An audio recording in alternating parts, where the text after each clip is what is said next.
여기 한 소년과 강아지가 있어요.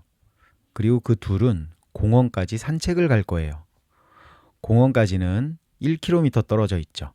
그리고 소년은 시속 5km, 개는 15km의 속도로 뛸 거예요. 출발하자마자 개는 전속력으로 공원을 향해서 뛰죠. 그리고 공원을 도착하면 다시 되돌아와요. 그리고 소년을 만나면 다시 공원을 향해 뛰어갑니다. 공원에 닿으면 다시 돌아오고 소년을 만나면 다시 되돌아가요. 이걸 도착할 때까지 계속 반복할 거예요. 자, 그러면 도착할 때까지 강아지가 뛰어다닌 총 거리는 얼마일까요? 굉장히 유명한 문제죠. 일단 풀기 쉽게 그림으로 나타내 볼게요. 여기에 집이 있고 이쪽에 공원이 있다고 합시다. 거리는 1km 떨어져 있어요. 남자랑 개가 동시에 출발할 건데 남자가 어느 정도 걸어가는 동안 개는 공원까지 뛰어갔다가 남자한테 다시 돌아올 거예요. 그럼 여기서 만나겠죠? 그 다음 시행은 또 남자가 얼마만큼 걸어갈 거고 개도 역시 뛰어갔다가 공원에 도착하면 다시 돌아와서 남자를 만날 거예요. 이거를 계속 반복하는 거죠. 이때 파란색의 길이를 구하면 끝나는 문제예요. 자, 이걸 이제 고등학생, 중학생, 초등학생의 입장에서 풀어볼 건데 먼저 고등학생의 풀이를 한번 보시죠.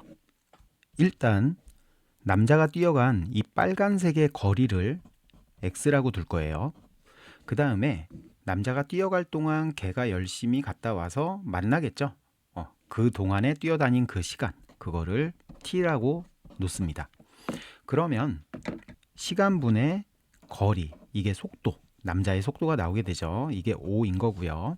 그 다음에 t분의 개가 뛰어다닌 속도는 일단 1km를 뛴 다음에 1-x만큼 더 뛰어오죠. 그래서 2-x, 이게 개가 뛰어다닌 거리예요. 첫 번째 때 이게 15가 되는 거죠. 개의 속력이 될 테니까요.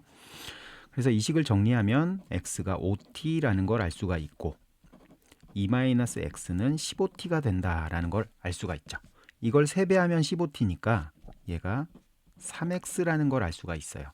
그럼 x를 넘기면 2 이퀄 4x니까 x가 2분의 1이라는 걸 구할 수가 있죠.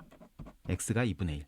그러면 개가 뛰어다닌 거리는 2-x니까 여기에서 이걸 답으로 구하면 틀리는 거예요. 이게 답이죠. 요게 구하고자 하는 거죠. 2분의 3이 개가 첫 번째 뛰어다닌 요 거리가 됩니다. 마찬가지로 그 다음 걸 계산하게 되면 4분의 3이 된다라는 걸 알 수가 있어요. 같은 방법으로 계산하시면 됩니다. 그 다음 거리는 8분의 3이 돼요. 그리고 이걸 유심히 지켜보면 아하, 등비급수구나 라는 걸 알 수가 있죠. 그래서 1 빼기 공비분의, 고등학생은 등비급수의 합을 구할 수 있잖아요. 1 빼기 공비분의 첫 항, 얘가 답이 되는 거고 답은 3km가 된다라는 걸 알 수 있죠. 이게 고등학생의 방법이에요. 자, 그러면 중학생은 어떻게 풀지 한번 알아볼까요? 중학생은 무한등비급수의 합을 구할 수가 없어요. 안 배웠으니까. 대신 시간을 이용해서 풀겠죠. 남자의 속력이 5km/h니까 1km를 가는데 걸리는 시간은 속도분의 거리 5분의 1시간이라는 걸 알 수가 있어요. 그리고 개는 15km/h의 속도로 2시간 동안 달리게 되겠죠. 그래서 이걸 곱하면 답이 될 거예요.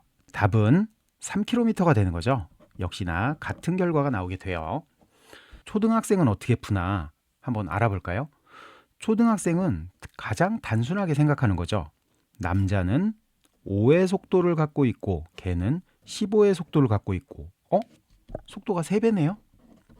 그쵸? 따라서 남자가 1km 갈 동안 개는 그 3배인 3km를 가겠구나 라는 걸 알 수가 있어요. 자, 고등학생이 푼 방법은 검정색, 중학생이 푼 거는 파란색, 초등학생이 푼 건 빨간색이에요. 여러분은 이 세 가지 풀이 중에 어떤 게 가장 좋았나요? 고등학생은 일일이 거리를 구해서 무한 등비급수의 합을 이용해서 풀었고요. 중학생은 시간을 이용해서 속도를 곱해서 나왔고요. 초등학생은 그냥 바로 답이 3배니까 3km라고 나왔죠. 선행학습을 하게 되면 초등학생도 이런 방법을 이용해서 풀게 되거든요. 그럼 오히려 수학적 직관력과 사고력이 떨어집니다. 공식을 많이 외우고 그걸 이용해서 문제를 푼다라는 거는 진짜 지루하기 짝이 없고 수학적 창의력을 죽여버리는 일이거든요. 선행학습을 하면 이렇게 되는 거예요. 더 재밌는 것도 하나 보여드릴까요?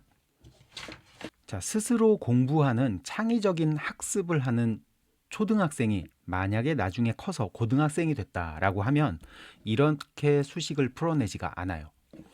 어떤 식으로 발상을 하냐 하면 남자가 5의 속도였고 개가 15의 속도였어요. 그리고 1km를 달려가는데 남자가 갈 동안 개가 이동한 거리를 구하고 싶었던 거거든요.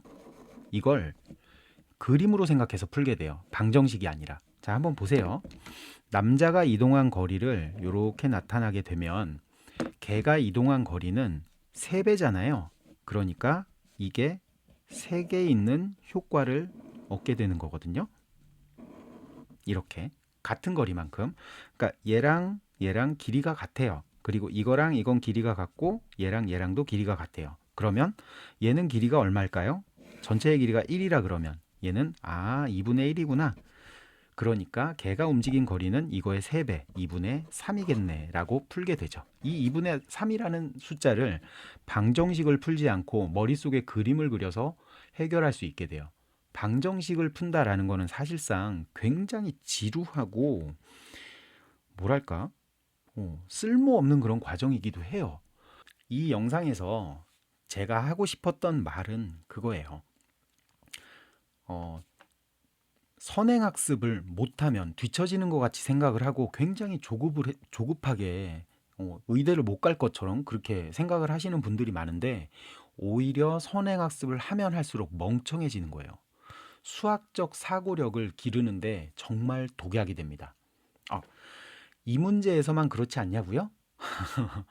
두 번째 다음 영상에서는 수능 문제 그리고 모의고사 문제 이런 데서 수학 강사들이 고등학교 수학 강사들이 얼마나 멍청하게 문제들을 풀고 있는지 알려드리도록 하겠습니다. 영상 재밌게 보셨다면 구독과 좋아요 부탁드리고요. 다음 영상에서 뵙도록 하죠. 시청해 주셔서 감사합니다.